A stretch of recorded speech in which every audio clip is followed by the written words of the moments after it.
Médicos, bienvenidos a un nuevo video de Red Médica Blog. Soy el doctor Darío Treviño y en esta ocasión vamos a revisar el tema de miopatías inflamatorias idiopáticas, en donde se incluye obviamente dermatomiositis y polimiositis, que son parte de los temas que vas a estar leyendo para el ENAR. Sabemos que estas miopatías inflamatorias son un grupo heterogéneo de enfermedades autoinmunes adquiridas que se van a caracterizar por un infiltrado inflamatorio del músculo estriado. Y estas van a incluir las polimiositis, las dermatomiositis y la miositis por cuerpos de inclusión. Epidemiológicamente sabemos que la polimiositis y la dermatomiositis van a tener una afección más en mujeres que en hombres, con una relación de 2:1. Tiene una distribución bimodal en jóvenes menores de 15 años y entre los 45 a los 54 años. La miocardiopatía en cuerpos de inclusión o la miopatía de cuerpos de inclusión es 3 veces más frecuente en el hombre que en la mujer y es más frecuente esta última en los caucásicos. Clínicamente, ¿qué presentan nuestros pacientes? Pues van a presentar debilidad muscular proximal en flexores del cuello, cintura escapular y cintura pélvica, que tienen un inicio agudo o subagudo. Habitualmente tienen una afección simétrica, se presentan con mialgias, dificultad para levantar la cabeza desde la posición supina, elevación de las enzimas musculares y un patrón miopático en la electromiografía. Podemos tener dos entidades distintas, que es la dermatomiositis y la polimiositis, y que evidentemente te las van a preguntar. Lo principal de esto es que si tiene una afección cutánea, tenemos este característico exantema heliotropo. Es un exantema que presenta una coloración violácea que afecta a los párpados de forma bilateral y simétrica, y que se suele acompañar de un cierto grado de edema. Y esta es la coloración que tiene, por eso se llama heliotropo, por la florecilla esa que está al lado. El signo de Gotrón es otro de los característicos que te pueden llegar a preguntar. Y tienes que tener muy en cuenta este signo y no sé, escríbelo por ahí, haz un post-it o algo para que no me los confundas con el de Behçet y Bouchard, que son los de la osteoartritis. Porque ahí vas y te equivocas y te aprendes los 3 signos y piensas que los 3 son para dermatomiositis. No, aquellos otros signos, acuérdate que son para artrosis más bien, de lo que son las manos, mientras que estos, pues es dermatomiositis y otra cosa distinta, ¿de acuerdo? Pero luego puede surgir esa confusión. El signo de Gotrón es un eritema, es maculopapuloescamoso, violáceo, acompañado de una descamación leve. En ocasiones puede tener un aspecto psoriasiforme, si te das cuenta por eso, púrpura, papular, etc. Se asienta sobre todo en las prominencias óseas, principalmente en las metacarpofalángicas y en las interfalángicas.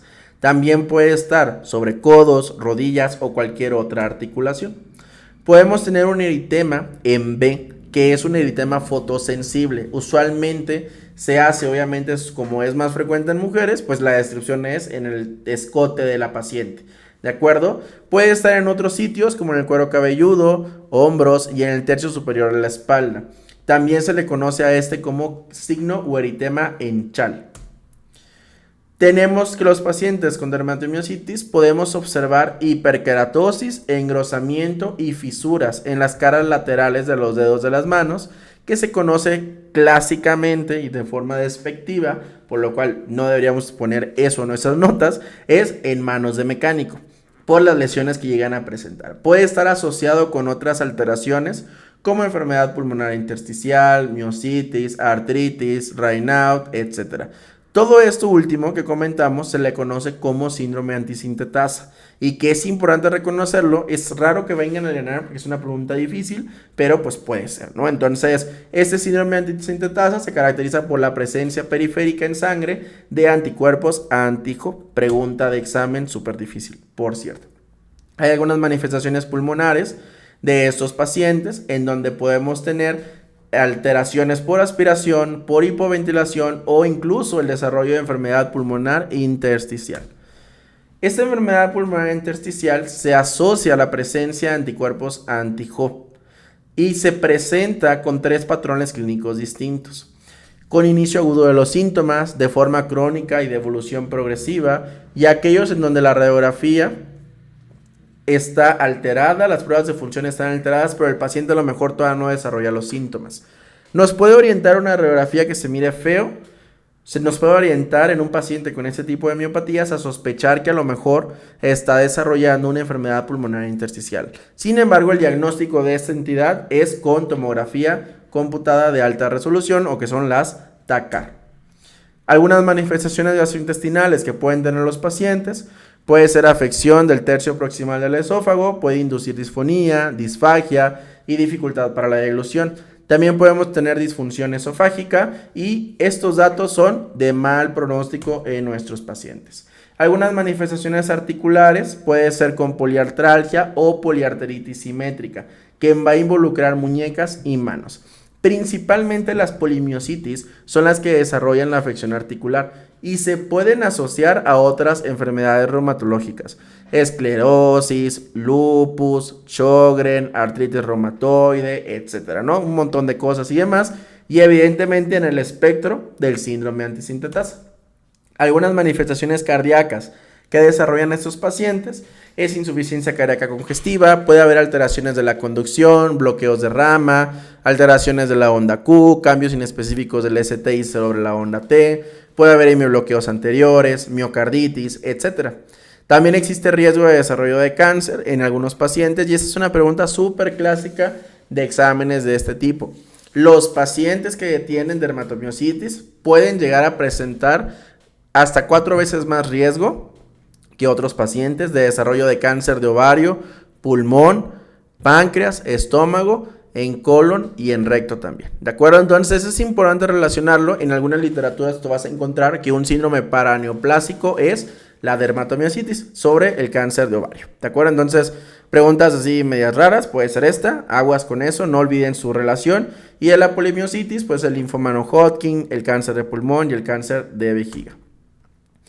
Algunos anticuerpos que nosotros podemos asociar al cáncer son este tipo de anticuerpos, los anti-P155 o 140 positivos. También hay otros pacientes que se asocian al riesgo. Si tenemos pacientes más de 40 años que tengan diagnóstico de miositis, que tengan síntomas cutáneos graves, extensos y que sean atípicos, que tengan necrosis cutánea, vasculitis cutánea, debilidad muscular grave, etc. Que tengamos un daño capilar evidente en la biopsia muscular o que tengamos enfermedad refractaria. Te puede decir que aguas, este paciente puede tener un cangrejito oculto y no nos estamos dando cuenta. Hay algunos estudios de laboratorio que nos podemos apoyar. Evidentemente, si es una miopatía, lo que voy a buscar son marcadores musculares. ¿Como cuál? Como la creatinina sinasa, ¿no? Que es la creatinina fosfoquinasa o la CK. Eso nos va a orientar a que existe una liberación o un daño miopático. Sin embargo, recuerda, podemos llegarlo a presentar por otras causas, por lo cual no nos hace el diagnóstico, solo nos puede orientar a que algo está pasando. Podemos tener también anticuerpos antinucleares positivos, se pueden llegar a presentar también. El patrón nuclear es el más frecuente en los antinucleares. Podemos tener elevación de otras enzimas como la aldolasa, la mioglobina, la LDH, la AST y la ALT. O sea, pues el espectro es muchísimo. Hay estudios de imagen que nos pueden orientar el diagnóstico, como es el ultrasonido y la resonancia magnética, y evidentemente la biopsia muscular. En la dermatomiositis, aquí es importante porque esos son hallazgos que vienen en la guía de práctica clínica muy específicos, por lo cual yo te sugiero que te los aprendas. En la dermatomiositis, la característica histopatológica distintiva es la atrofia perifascicular, con infiltrado de células mononucleares, perimicial y perivascular, también de linfocitos B y de células TCD4. Se puede observar necrosis y regeneración de fibras musculares, microinfartos, depósitos de inmunoglobulina y de complejo de ataque de la membrana. La atrofia perifascicular, que es el hallazgo característico o la característica histopatológica, se puede encontrar solo en 50% de los casos en etapas tempranas de la enfermedad, pero pues puede ser alguna preguntilla por ahí. Mientras que en la polimiositis, la característica distintiva histopatológicamente es la variabilidad en el tamaño de la fibra, presencia de mionecrosis y regeneración polifásica y multifocal.